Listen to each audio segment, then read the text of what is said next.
रामचरितमानस में गोस्वामी तुलसीदास द्वारा रचित रामचरितमानस में उत्तरकांड में जिस प्रकार काकभूषण संवाद में भक्ति की प्रधानता बताई है और ज्ञान का तिरस्कार किया गया है, मुझे लगता है कि ये रामचरितमानस में बाद में जोड़ा गया है, क्योंकि तुलसीदास जी भक्ति थे, भक्त भी थे और ज्ञान मार्गी भी थे। अब वो उनका ज्ञान छिपा रहता था और भक्ति जो है प्रकट थी, लेकिन कभी उन्होंने ज्ञान का तिरस्कार नहीं किया।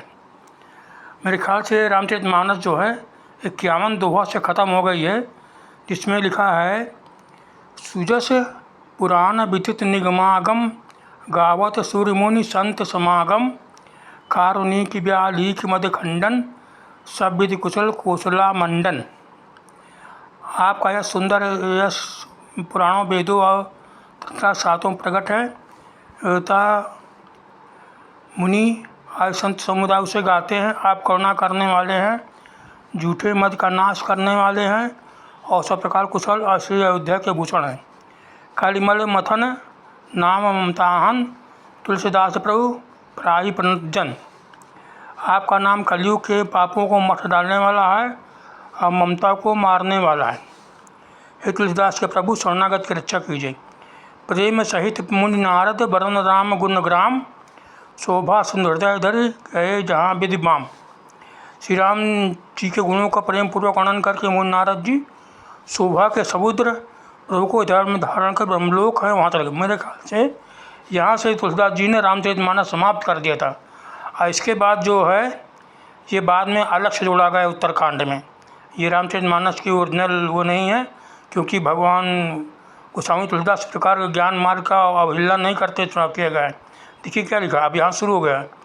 गिरजा सुनहु विशद यह कथा मैं सब कही मोर मध्य था। जहाँ से जो है काकभूषण संवाद शुरू हो जाता है। रामचरित शतकोटि अपारा सुत शारदा ना वर्णय पारा राम अनंत अनंत गुणानी जन्म कर्म अनंत नमानी जल सीका रजगन जाही रुबत चरित वर्ण सिराही।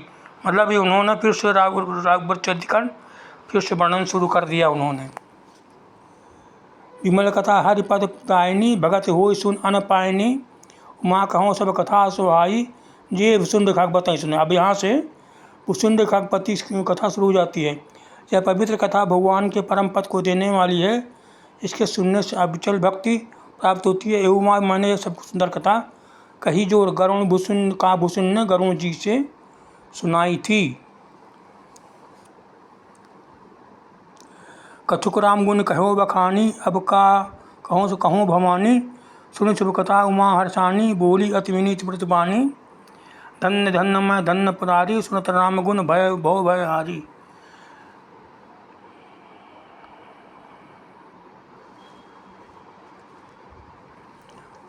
अब देखिए यहीं शुरू हो जाता है।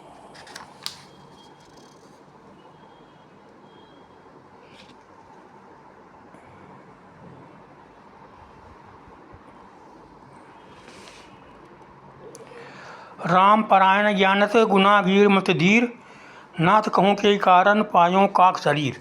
अब यहाँ से काक शरीर का हो जाता है।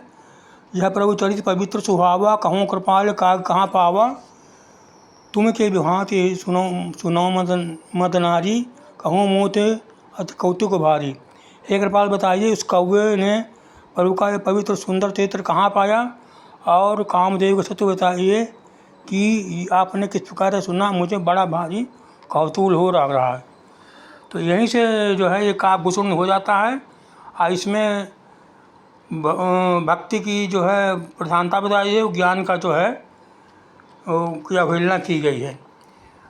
जब भगवान शंकराचार्य आदिगुरु शंकराचार्य खुद जो है अद्वैत का प्रचार करते हैं, दंड लेते हैं और संन्यास का प्रचार करते हैं, अद्वैत का प्रचार करते हैं, तो गोस्वामी जी तो शंकराचार्य जी की बात पैदा हुए हैं, तो कैसे जो है वो शंकराचार्य जी को मानते हैं। आदि कभी कहो बखानी तो कैसे जो है वो भक्त ज्ञान मार्ग को पीछा कर सकते हैं। मेरे ख्याल से ये काकभूषण संवाद रामचरितमानस में नहीं था, गोस्वामी जी के बाद में जोड़ा गया है। ज्ञान मार्ग भी सही है, ध्यान और भक्ति मार्ग भी सही है और ये गीता में गया है, निष्काम कर्मयोग भी सही है।